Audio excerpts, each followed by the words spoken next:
grabar.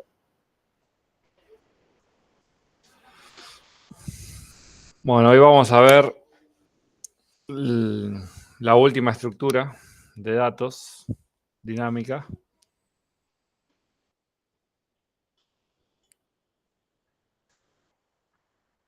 Y con eso terminamos el temario.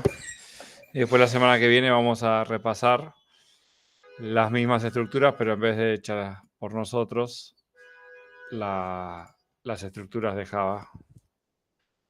Y hacemos el oral del TP y demás. Igualmente hoy después, si quieren consultas y eso del parcial o del TP, podemos hacer.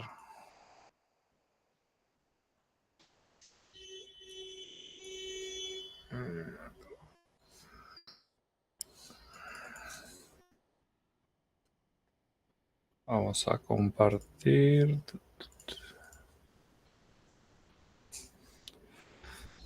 Bueno, la estructura de hoy está pensada para resolver la búsqueda. Todo lo que venimos viendo de las estructuras y el orden de búsqueda, ¿cuánto es lo mejor que pudimos lograr?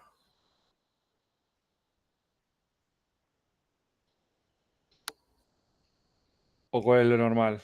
La búsqueda secuencial, ¿qué orden tenía? En el peor de los casos, tengo que recorrer todo el vector, n. Una búsqueda binaria, n por logaritmo de n. En algunos casos, logaritmo de n. ¿Qué pasa si yo le diría, hay una estructura que la búsqueda secuencial tiene orden 1? Está buenísimo. Compran. Ahora, y les digo, ¿cómo funcionaría? ¿Se imaginan? Bueno, alguien en la antigüedad tuvo mucho tiempo y lo pensaron. Entonces hicieron una estructura para resolver el tema de la búsqueda. ¿Y cómo lo lograron? Bueno, lo que tienen que hacer es a cada dato a buscar le ponen una clave. Por ejemplo, si tienen que buscar la ficha de un auto en un registro del automotor, ¿cuál va a ser la clave? O el campo único, o el campo que lo identifica. ¿Y la patente del auto? La patente. Si son alumnos en una facultad, El padrón. el padrón. Entonces, la primera aproximación dijeron, supongamos que el padrón es la clave. Bueno, hago un vector tan grande como la cantidad de alumnos y el padrón es el índice del vector. Hasta ahí no hay magia. Pero tengo de buscar, yo tengo que buscar el alumno 98.134 y accedo directo al vector y tengo los datos. ¿Cuánto tardé en buscarlo? Orden 1. Pero ¿cuál es la contra de esa forma?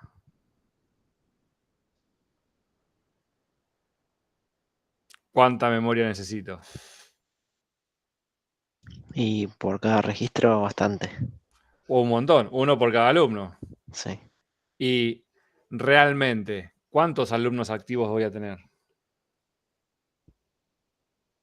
Y no sé, no se sabe. 6.000, 7.000, Sí. los que están cursando. Y después todos los otros, ya directamente el padrón 1 ya debe estar, no va más a la facultad, no trabaja más, no existe más. Entonces dijeron, ¿por qué no hacemos una clave que se pueda mapear a una posición para limitar el rango de uso y solo utilizar la memoria más o menos la necesaria? No te digo exacto, pero Por ejemplo, si yo tuviera la patente, y la patente es 3 letras y 3 números,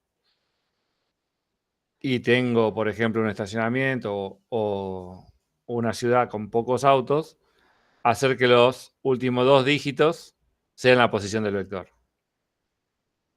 Eso trae otros problemas, pero podemos limitar la cantidad de memoria utilizada a 100 posiciones y guardar la patente completa y acceder con orden 1. Bueno, entonces, esta es la idea a resolver con las tablas de hashing. Entonces, vamos a ver cómo elegir una clave, cómo elegir ese mapeo entre la clave y la posición para hacer orden 1 y la estructura que necesito para guardar esa información. Esa fue la idea que dio nacimiento a esta estructura. Entonces, ahora vamos a almacenar en nuestra tabla de hash una clave con un valor. Yo me llevo la clave que uso en todos lados, que es un dato corto, por ejemplo, la patente, el padrón, un dato que ocupa poco. Y cuando quiero acceder al resto de los datos, lo meto en mi estructura y me devuelve con orden 1 el valor completo. ¿Cómo funciona esto? Acá hay un gráfico. Tenemos la clave, que es, por ejemplo, la patente, el padrón. Le aplicamos una función que se llama función hash y nos devuelve la posición. Una forma muy simplificada de una función hash. Por ejemplo, si fuera un padrón, devolvémelo el último dígito. Y esa es la posición. O, dado el padrón, devolverme los últimos 2 dígitos. Y esa es la posición. Dado una patente, devolverme los últimos 2 números, los últimos 3 números. Y esa es la posición. Y la tabla de hash es como si fuera un vector de n posiciones. Y guardo yo mi dato. Y ahora empieza un poquito de teoría sobre cómo mejorar esta estructura. Si yo elijo cualquier clave y cualquier función de hash, puede ser que no tenga los mejores resultados. El resultado buscado es que, dada una clave y dada una función de hash, me devuelva una función única, una posición única para cada clave. Por ejemplo, una función de hash podría ser devuelve siempre 1. Entonces yo meto la patente AAA001, me devuelve 1. AAA002 me devuelve 1. Pero ¿qué va a pasar? La repartija en la tabla de hash son todos en la misma posición y eso no me conviene porque no puedo guardar 2 datos en la misma posición. Por lo menos por ahora. Entonces yo tengo que buscar para mi problema una clave, una función de hash que me devuelva posiciones de manera uniforme a lo largo de toda mi tabla de hash. Y no es un trabajo menor ese, pero vamos a ver un montón de ejemplos y vamos a poder encuadrar en esos ejemplos nuestras situaciones reales y utilizar esto con bastante uniformidad en la repartija de valores dentro de la tabla. Esta es la idea básica de la estructura que vamos a ver hoy.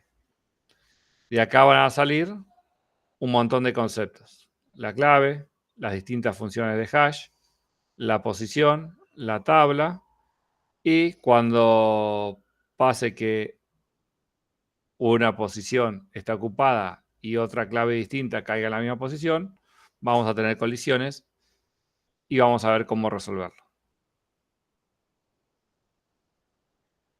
Cuando nosotros tenemos un espacio acotado de claves, por ejemplo, las patentes, por ejemplo, los padrones, esta estructura se vuelve viable. Ahora, si tenemos, no sé, por ejemplo, distancias y que hay infinitas distancias para medir cosas, esta función no, esta tabla no se vuelve muy óptima para ese problema. Entonces yo requiero tener un conjunto de valores finitos. Puede ser que en el caso de los alumnos no estén todos activos. Entonces tengo un conjunto de valores posibles, pero utilizo un rango menor. Ahí tengo que buscar la función de hash que me corresponda a mi problema, según el valor de la clave. Según los valores de la clave, elijo la función de hash que me reparta uniformemente. Y está bien, no voy a tener una tabla de hash del tamaño de n, pero tiene que estar cercano. No perder el espacio. Por ejemplo, el conjunto de padrones, si yo tuviera uno por cada padrón, estaría sobrado y me alcanza, pero ahí estoy desperdiciando memoria. Entonces, tenemos que buscar un equilibrio entre el tamaño de la tabla de hash y el acceso directo que nos va a dar esta función de hash. Ahora, si esta función de hash es, por ejemplo, una función que tiene orden no lineal, por ejemplo, de operaciones elementales, depende de n, la función de hash se vuelve muy pesada. Entonces, la búsqueda es aplicar la función de hash a cada clave, que eso se vuelve, tiene que ser una operación elemental fácil, y de la posición acceso directo a la tabla. Si yo busco una función de hash compleja, puede ser que el orden de búsqueda no sea ya de orden 1, porque esto me agrega mucha complejidad. Entonces tenemos que buscar un equilibrio entre esas cosas. ¿Se entendió ahí la idea básica de esta estructura?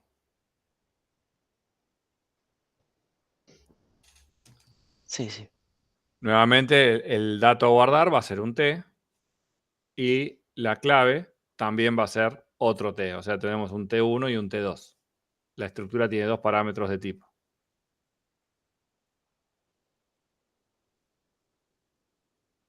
Bien, acá hay un ejemplo. Entro con, supongamos, un padrón, le aplico la función hash, me devuelve 3 y este padrón lo guardo acá. Otra característica que tiene que tener la función de hash es que siempre a la misma entrada tiene que dar la misma salida. No es que la primera vez que aplico me devuelve 3, la segunda me devuelve 8. Siempre me tiene que devolver a la misma entrada la misma salida.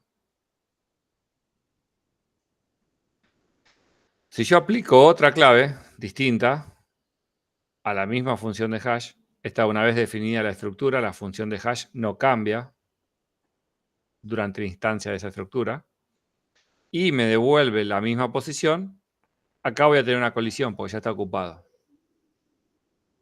Esto no es determinante, no es que la estructura no sirva, sino que vamos a empezar a ver cómo resolver colisiones. ¿Y qué vamos a perder cuando tenemos una colisión?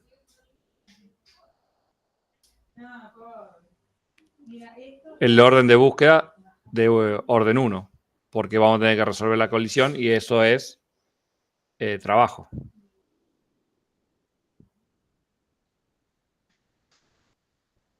Bien, acá tenemos, por ejemplo, un valor clave de una letra. Le aplicamos la función de hash, nos devuelve la posición 2, lo guardamos. Lo mismo pasa cuando guardo la D y acá tenemos que resolver esta colisión. Hay muchas formas de resolver la colisión. También podemos depender de nuestro problema, que elijamos una u otra. La colisión, por definición, es cuando dos claves distintas, aplicando la función de hash, nos devuelve la misma posición.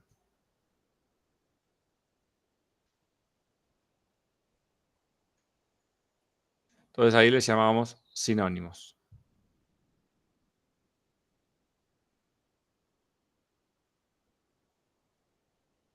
Entonces, el trabajo de la función de hash es asignar posiciones de la tabla de hash a las claves. Tiene que ser algo fácil de calcular, cosa que no me incremente el orden del algoritmo. Tiene que ser aplicable a todo el espacio de claves. No puede ser que dé error para una clave dentro del espacio de claves. Y el objetivo es que distribuya uniformemente las claves en las posiciones en la tabla de hash.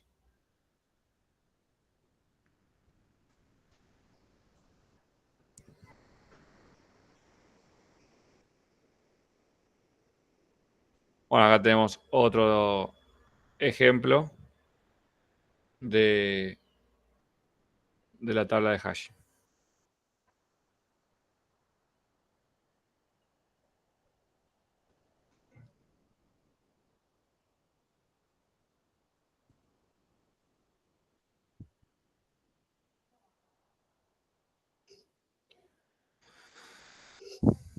Bien, el objetivo es que el tamaño del array no sea el tamaño total. Y vamos a ver nuestras funciones de hash que son estándares para ver qué funciones son o cómo se piensa una función de hashing. La función de hashing me tiene que repartir uniformemente las claves en mi tabla de hashing. No tiene que haber ni colisiones ni aglomeramiento. Y si pasa, tenemos que buscar una forma de solucionarlo.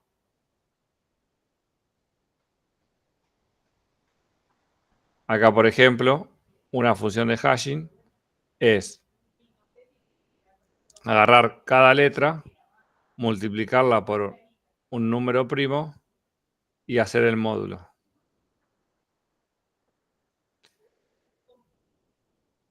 Entonces, esto, dependiendo de la función de hashing, que el valor de R y de M, acá, por ejemplo, usan un M100 y un M97. ¿Cuál es la diferencia? Es que al utilizar números primos para hacer el módulo, hay una clara mejora en la definición, en la repartija uniforme de las claves. A la misma entrada, si uso el parámetro m igual a 100, hay colisiones. Pero si uso el parámetro m igual a 97, bajan muchísimo las colisiones. Entonces, dependiendo de la función de hashing que yo elija, esta función sencilla, multiplicar el número acumulado de hash y dividirlo por un número primo, esto me hace mejorar la repartija uniforme.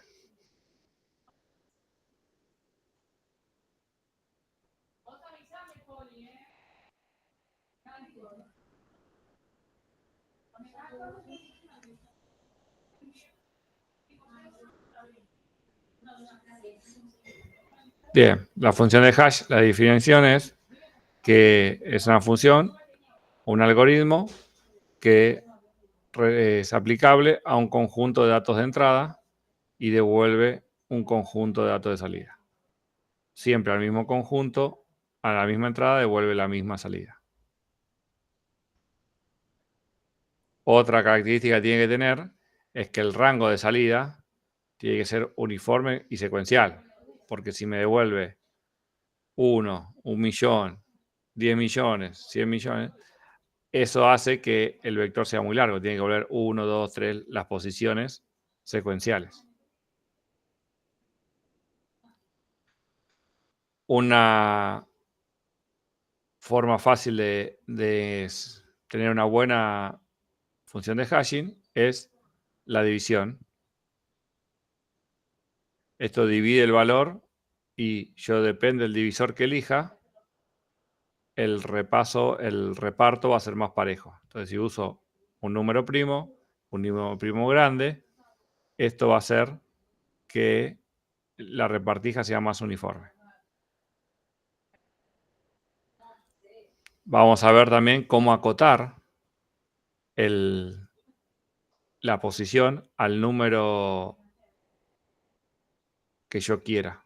Por ejemplo, si yo tengo todos los padrones y le hago el módulo, o sea, el resto, a 97, todos los resultados van a estar entre 0 y 97. Si yo le hago el resto contra un número primo más grande, voy a poder acotar el espacio de salida.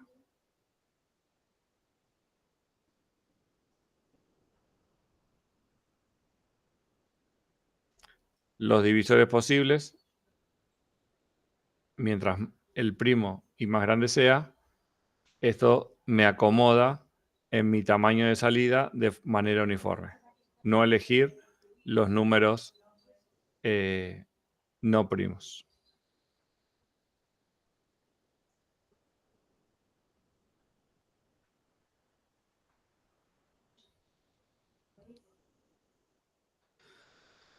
Bien. Acá tenemos otro ejemplo. Si yo quiero insertar el 36, lo hago el módulo de 8, que es el tamaño de mi vector, me queda 4, lo pongo en la posición 4. Si yo quiero insertar el 18, módulo 8, me queda 2, el 18 va a la posición 2. Si yo en cada posición ahora agrego una lista, voy a tener múltiples valores en cada posición. Y eso hace que pueda resolver el tema de las colisiones. Entonces, si yo tengo una colisión, por ejemplo, el 58 o el 68, me van a dar módulo 8, me va a dar la posición, el sobrante 8. Y ahí lo asigno en la posición correspondiente. Y como tengo una lista, puedo insertar varios valores. Y es una forma de resolver las colisiones. ¿Qué perdí acá?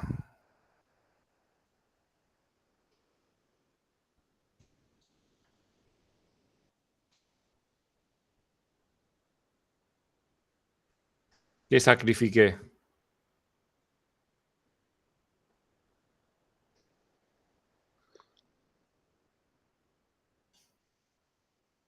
Si yo tenía un solo vector, ¿cuánto tardaba en encontrar un valor?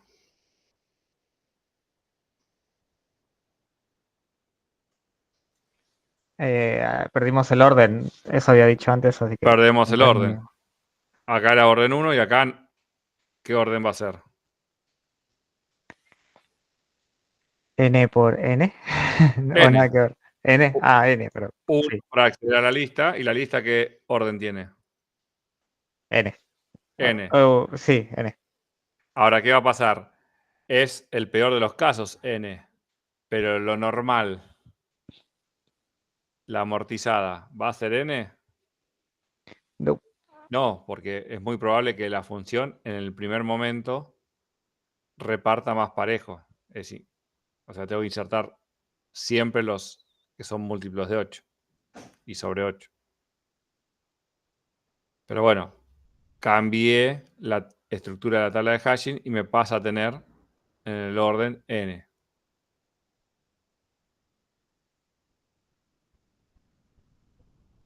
Bien, ahora si yo cambio la clave que hago el módulo y pongo otro número, va a terminar repartiendo de distinta forma. Tenemos que encontrar esos valores para mejorar nuestra función de hashing.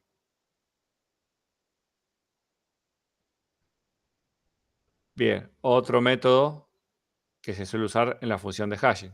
Recuerden que yo no me puedo hacer un mega complejo método porque eso afecta el orden de búsqueda.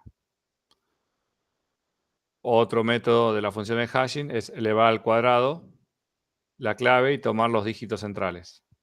Y esa es la dirección. De ahí puedo sumarle 1 o no.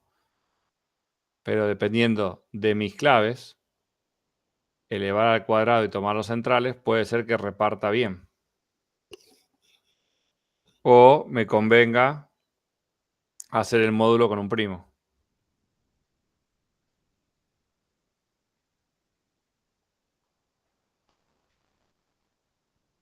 Bien, acá tenemos. Hago el número, elevo el cuadrado. Esto yo lo puedo tomar del medio, el mismo, y aplicarlos n veces. De tomar el medio, elevar al cuadrado, tomar el medio, elevar al cuadrado, tomar el medio, elevar al cuadrado. Y hasta decirlo lo aplico 4 veces y acá tomo el medio y es la posición. A veces repetir el algoritmo mejora la uniformidad. Ahora, ¿qué pasa cuando en mi conjunto de claves hay muchos ceros? Como estoy elevando al cuadrado, los ceros multiplicados por ceros me ponen más ceros todavía. Entonces, en este conjunto de claves, elevar al cuadrado y tomar el medio lleva a colisión.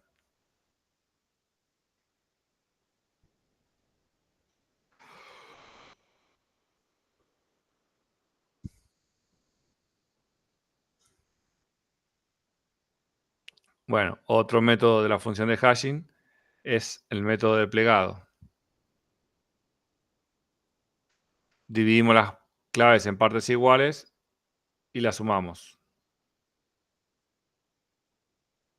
Podemos plegar por desplazamiento corriendo la clave o las fronteras.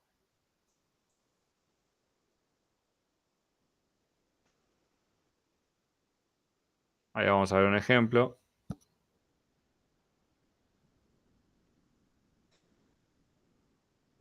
Entonces yo tengo los caracteres ASCII de mi clave, los sumo y tengo mi dirección, o los roto o los espejo y tengo mi dirección. Todas estas operaciones de rotar un bit o espejarlo son operaciones rápidas para la máquina. La de elevar al cuadrado es un poquito más lenta porque ya hay que multiplicar, sobre todo números grandes. La de dividir también.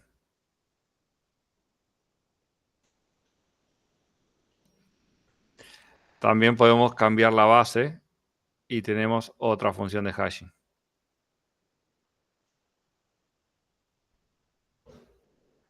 Otro ejemplo, si yo tengo mi clave que es David, la escribo en ASCII, hago un XOR y le hago el resto de un número primo.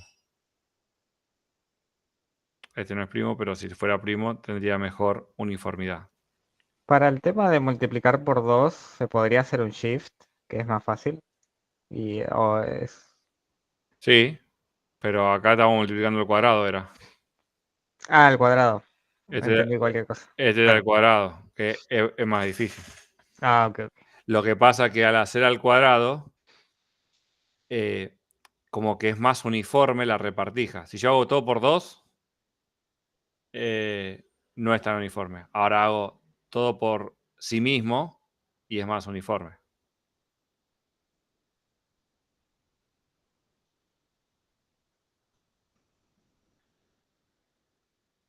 Igual, esto se lo estoy contando para que ustedes lo sepan.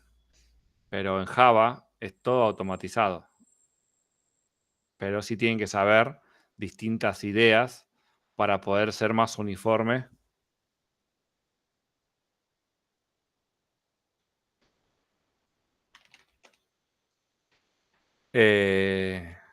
La repartija de posiciones.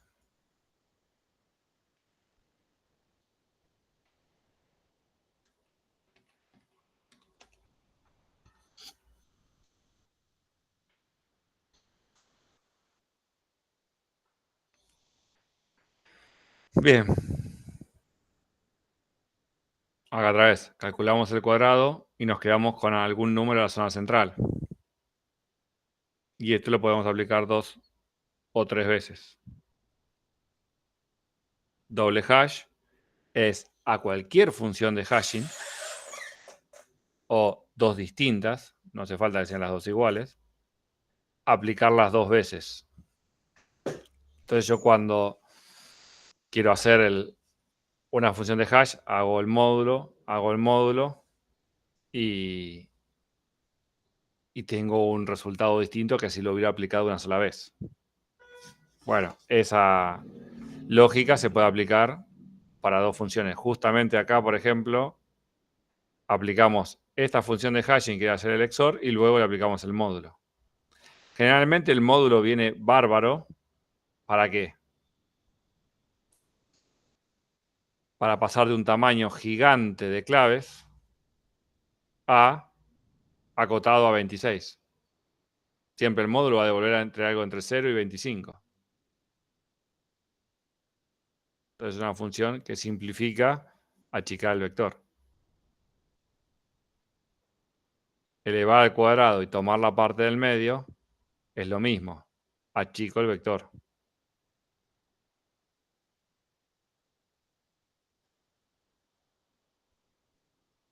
Acá, por ejemplo, tenemos la clave, le aplicamos la primera función de hashing y acá aplicamos la segunda.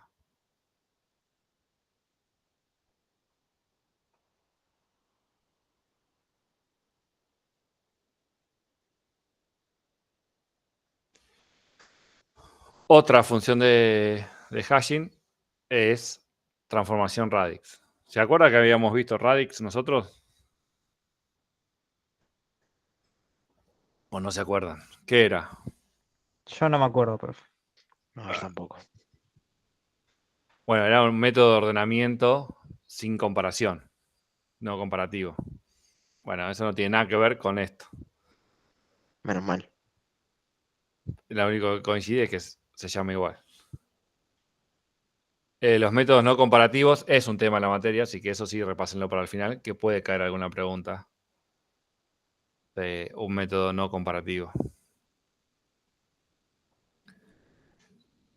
Bien, cuando nosotros escribimos un número, lo tenemos en una base y lo podemos cambiar de base. De la base 10 pasamos a la base 9 y ahí nos queda un nuevo número que con el módulo podemos sacar una nueva función hashing.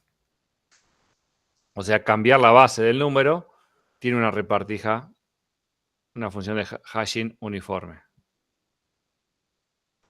Y cambiar la base del número es un cálculo computacional del orden de la división o multiplicación. O sea, no nos incrementa el orden de búsqueda. Bueno, hasta acá vimos distintas ideas para la función de hashing. En la práctica, implementado, esta estructura no la tengo, la podría hacer. El hash map de Java ya tiene todas estas implementadas.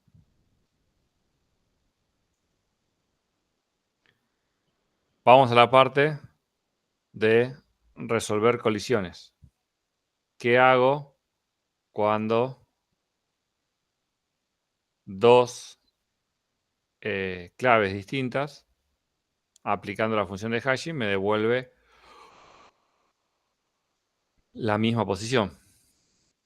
Eso crea un conflicto porque me pide el padrón, la ficha de un padrón, y cuando lo voy a buscar está otro padrón. Entonces, puede llevar a datos erróneos. Bueno, tenemos dos formas de resolverlo. El direccionamiento abierto o hashing cerrado se llama. Es una forma. Acá tenemos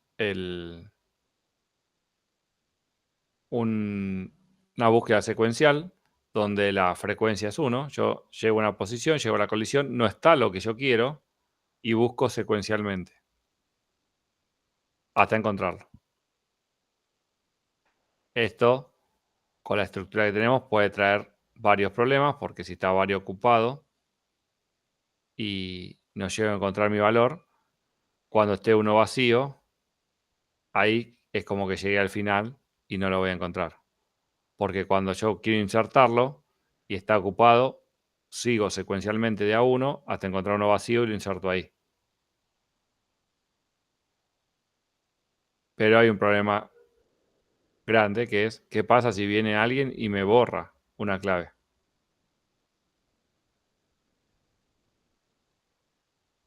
Entonces, si me borra una clave, tengo que reacomodar lo siguiente. Entonces, el sondeo lineal va bien, es fácil de implementar, pero cuando borro, tengo que ver mi algoritmo para no llevarme la respuesta de que no está la clave cuando está. Porque si borro algo en el medio, me queda el hueco y digo, ah, bueno, si borré es porque no se insertó. ¿Y qué pasa si yo sigo buscando hasta el final? Pierdo la ventaja de orden 1.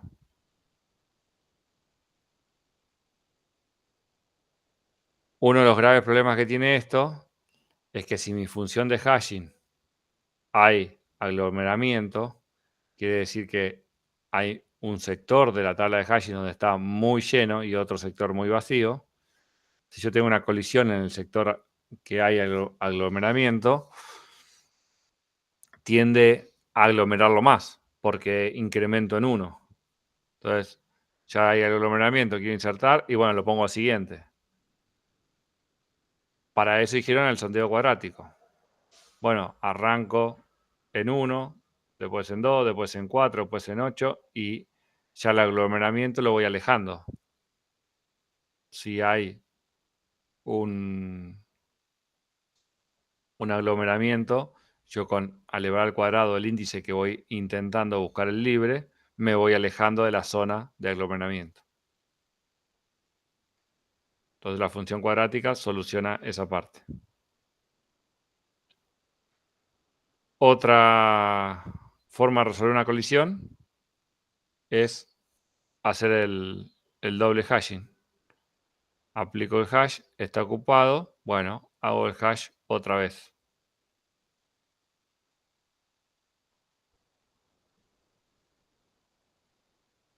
Esto hace que yo me vaya de la zona de aglomeramiento, lo cual es bueno, porque es muy difícil tener una función de hashing uniforme para todo el espacio de claves. Y encima con una tabla de hashing acotada.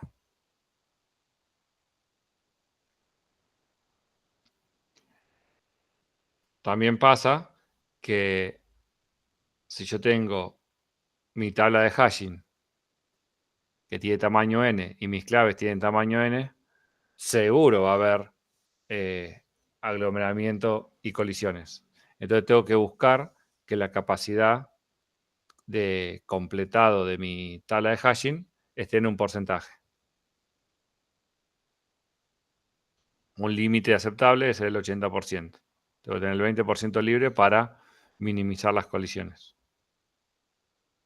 Igual todo depende del caso mío, con mi clave, con mi función de hashing.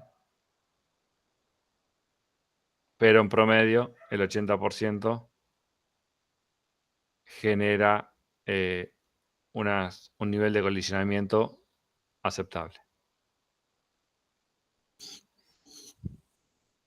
Bueno, acá tenemos un ejemplo. Yo aplico la clave S, el hashing me da posición 6 y guardo el valor 0. La clave E, el hashing me da 10 y guardo el valor 1. El hashing de A me da 4 y guardo el valor 2. El hashing de R me da 14, guardo el valor 3. El hashing de 5 me da 4. Perdón, el hashing de C me da 5. Y acá tengo que guardar el valor 4, no sé por qué eso está mal. El hashing de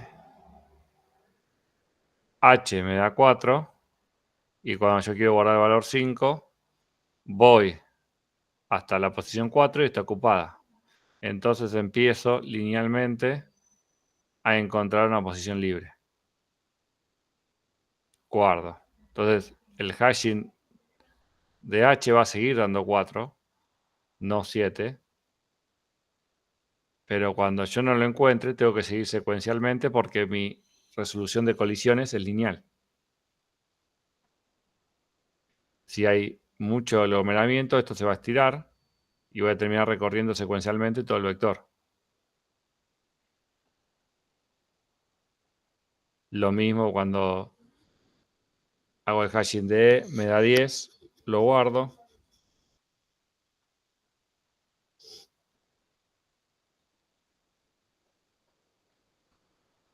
Acá hay una colisión, no sé por qué no la puso.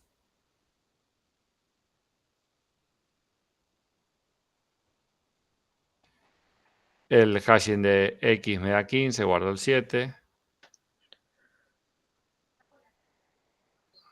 Con la E, perdón, ¿puede ser porque es la misma clave? ¿Que ya lo usó antes o nada que Pues, ver? muy bien. Es la misma clave, entonces al ser la misma clave, pisa. Lo mismo acá pasa con la A. La A puso el 2 y ahora la A puso el 8. No es una colisión, sino es una actualización. La M pone el 9, la P pone el 10. El 10 le da 14, pero está ocupado. Como hace colisión, sondeo lineal, avanza y cuando llega al final, va al principio. Y acá se aleja del aglomeramiento. Pone DL en la posición 6, pone el 11 y la E actualiza nuevamente, pone el 12. Acá vemos donde tenemos una cierta cantidad de claves y tenemos un 30% libre. En ese 30% libre resolvimos 2 colisiones.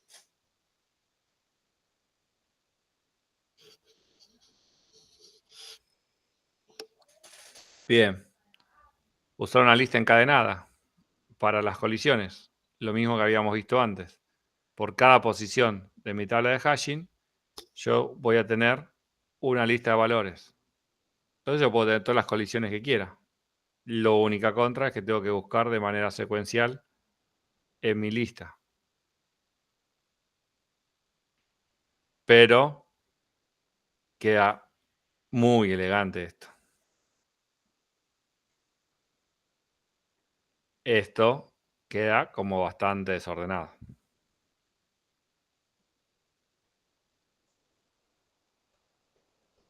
Esta forma, encima no tenemos acceso directo.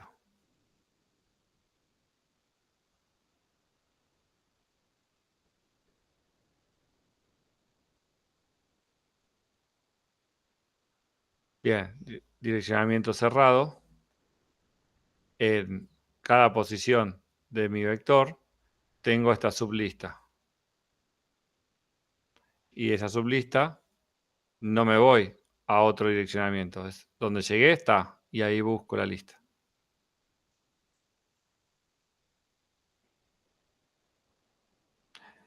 También puedo hacer una mejora a esto y en vez de usar una lista acá, que podría utilizar si hay mucho colisionamiento.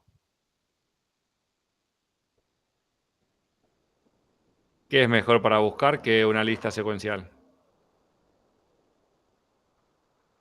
¿Un vector? ¿O no? Pero el vector, ¿qué problema tiene?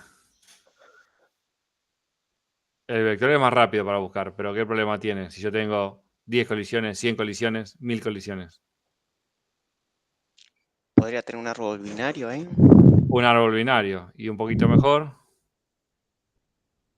De búsqueda. O sea, el árbol binario de búsqueda y un poquito, un upgrade más. ¿Cuál es un árbol que está ABL. ABL?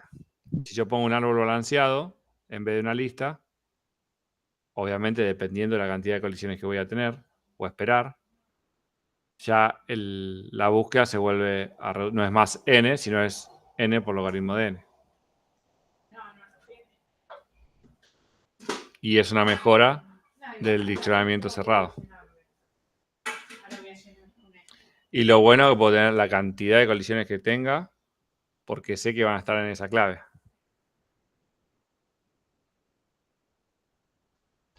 Bueno, ¿cómo elimino? La eliminación, además de poner el valor en este direccionamiento cerrado, fácil, lo saco y listo. En el direccionamiento abierto, tengo que sacar el valor que elimino, pero tengo que o dejar una marca de que el nodo está borrado para seguir, o buscar las colisiones y reacomodarlas.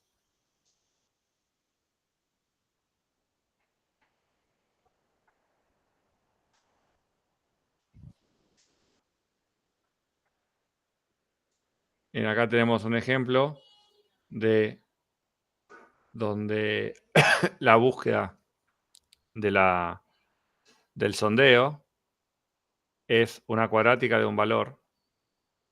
Entonces yo lo arranco, me da la posición 8, no va, busco la 12, después busco 12 más 16, y así voy buscando y me alejo de la zona de aglomeramiento. Todos estos conceptos que van apareciendo fueron después de muchas pruebas y como que fue madurando la estructura, y buscaron las características de la función de hashing y de las colisiones que mejor se adapten a mi espacio de claves. No quiere decir que hay una mejor solución en manera general.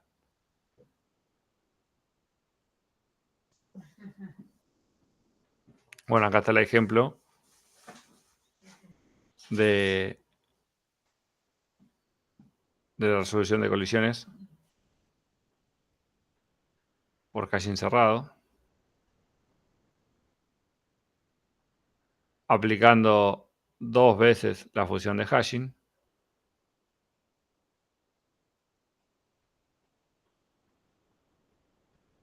Este es un ejemplo que saqué de un libro viejo que usábamos antes.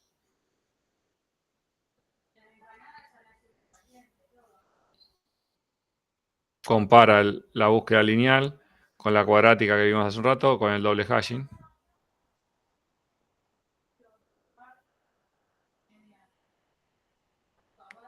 Acá está el direccionamiento abierto en 3D. Bueno, y con esto terminamos la estructura de hashing. Una de las formas de evaluar esto en el final es una pregunta teórica. No hay ejercicios prácticos ni implementación de esto. Le preguntan qué es una colisión o le dan una función de hashing y que apliquen a determinadas claves, que den un ejemplo de hashing abierto, de resolución de colisiones de sondeo lineal. Son preguntas de todos estos conceptos teóricos. También como grafos, que no hay práctica o recorridos, son más todas definiciones. La idea general que es una tabla de hashing.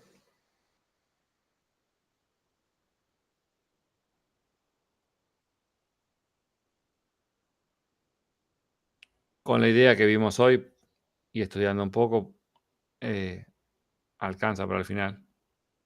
No son muchos conceptos. Colisión, resolución de colisiones, hashing abierto, hashing cerrado.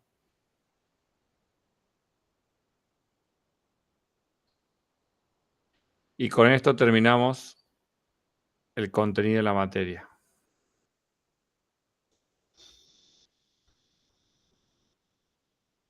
De lo visto hasta acá, ya sea para el parcial, para el final o para el TP. ¿Tienen alguna duda? ¿Quieren consultar algo? ¿Quieren que repasemos algo?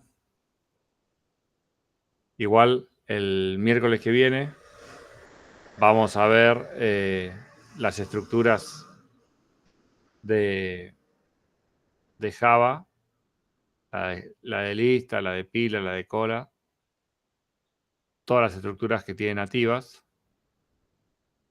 Y para que ustedes a partir de ahora utilicen eso.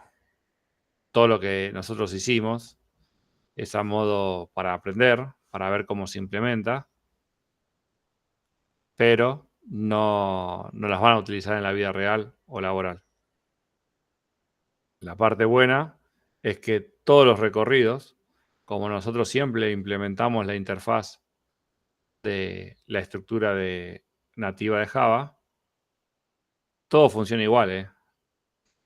Lo único que no está en las estructuras nativas es el cursor. Sí, el tirador sí está y todo funciona igual.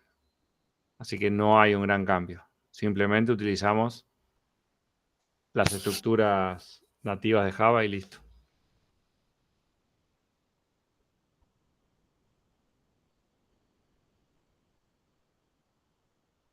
Los que tienen que rendir el jueves que viene, ¿tienen alguna duda, alguna consulta?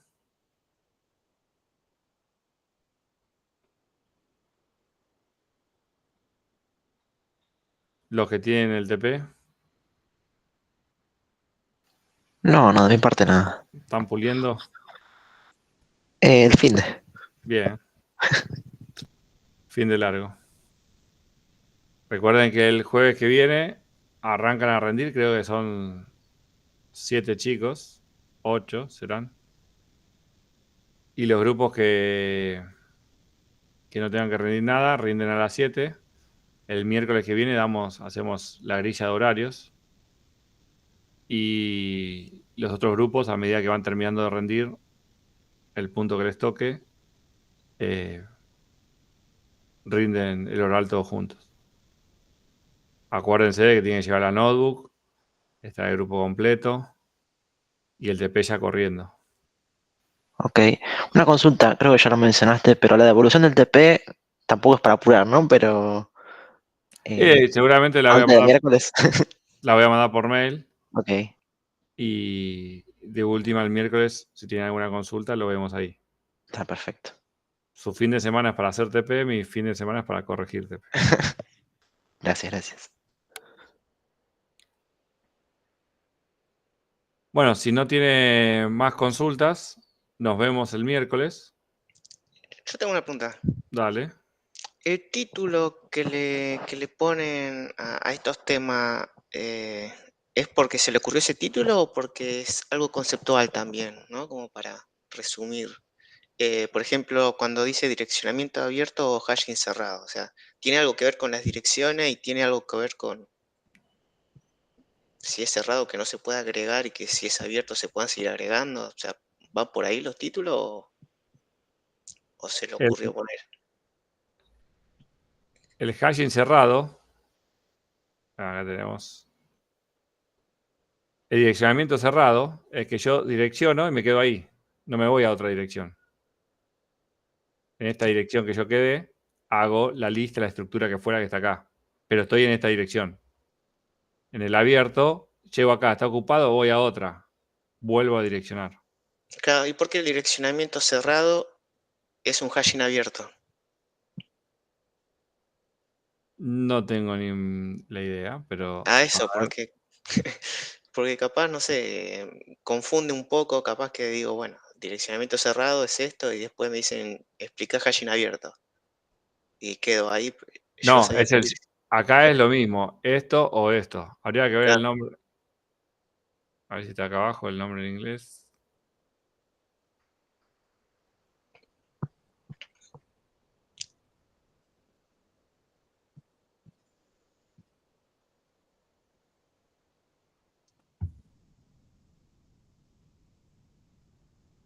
Bueno, lo busco, a ver de dónde nace. Porque encima cerrado y abierto confunde. claro, eso es lo que es mucho. Yo siempre Pero, lo o vi sea, por direccionamiento y por el claro, tema de que llega a la dirección y quedó ahí. Y en el otro vuelvo a direccionar. claro, o sea, en este caso me guiaría más por la palabra Direccionamiento. direccionamiento que hashing abierto o cerrado, sino que direccionamiento cerrado abierto y el hashing es el contrario. También puede ser que hashing cerrado es que tengo esta tabla de hashing fija. Cual estoy pensando, ¿no? Acá no me crece la tabla de hashing. Acá me crece la tabla de hashing. No crece en direcciones, pero sí crece en tamaño. Ah, Entonces, claro, la la tabla cantidad de de hashing elementos que puede guardar. queda abierta. Pero lo voy a buscar en la historia de hash y te digo. Genial, gracias. Una última consulta, perdón. Dale. ¿Tema fechas finales ya están definidas o solamente semana? No, sí, está definido todo. Ya las pasé. Ah, ok. Tu. Están en el CIU y todo ya. Ah, bueno. Ah, acá tenemos. Nosotros estamos el 30. O sea, la semana del 30.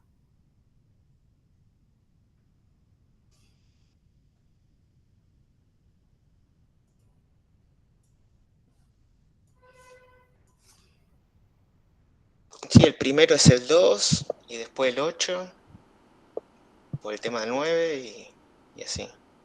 Ah, se cayó el profe.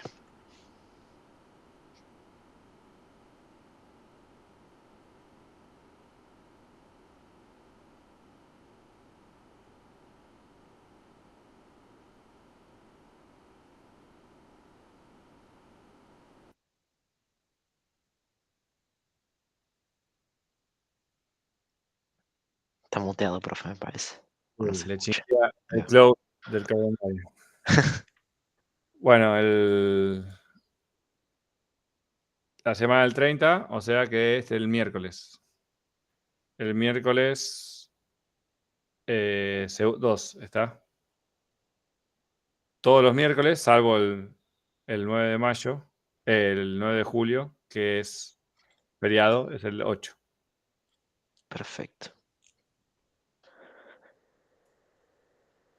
a las 19. ¿Cuál es la fecha más fácil? Todas. ¿Cuál fue la fecha más fácil de examen? No se dejen para el último, pero porque por ahí si les va mal, al toque rendido la otra semana con el ajuste lo sacan. No es un examen difícil. Con todo lo que vimos, fuimos repasando todos los temas y con todos los ejemplos que hay, todos los videos, todos los exámenes están puestos, no hay sorpresas. Algún palito siempre. Sí, pero ya se le conocen todos los palitos. Ya no me quedan palitos. Esa es la idea, que al principio voy a, che, cuántos palitos, pero ahora ya se avivaron. Sí, sí, algunos ya los Ya tengo detectados. ya los tienen como asumidos y ya ni les preocupa. Pero en general, al final no es algo que se boche. Si estudian, pasan. Tampoco es que el examen es a matar, ¿eh? No te va a preguntar qué son los temas así generales y para tener una idea. No va a haber una función de hashing súper jodida, no va a haber uno de orden imposible de sacar.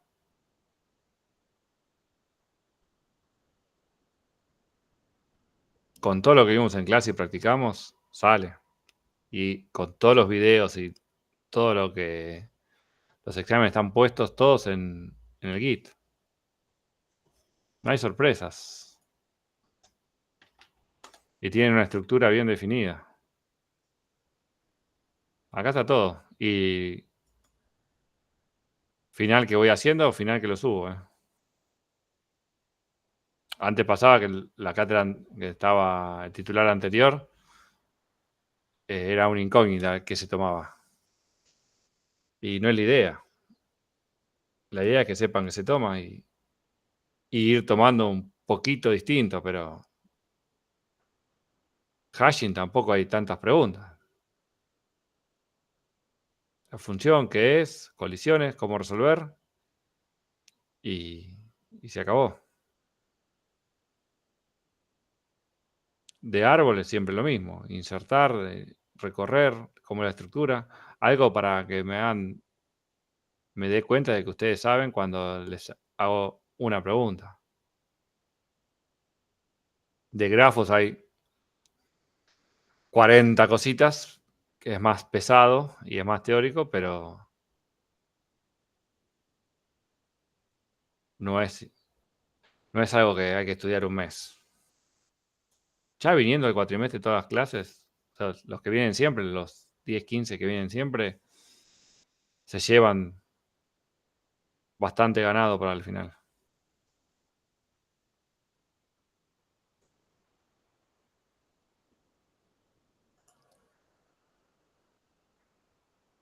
Bueno, ¿tiene alguna consulta más? De mi parte estamos ya. Bueno, nos vemos el miércoles.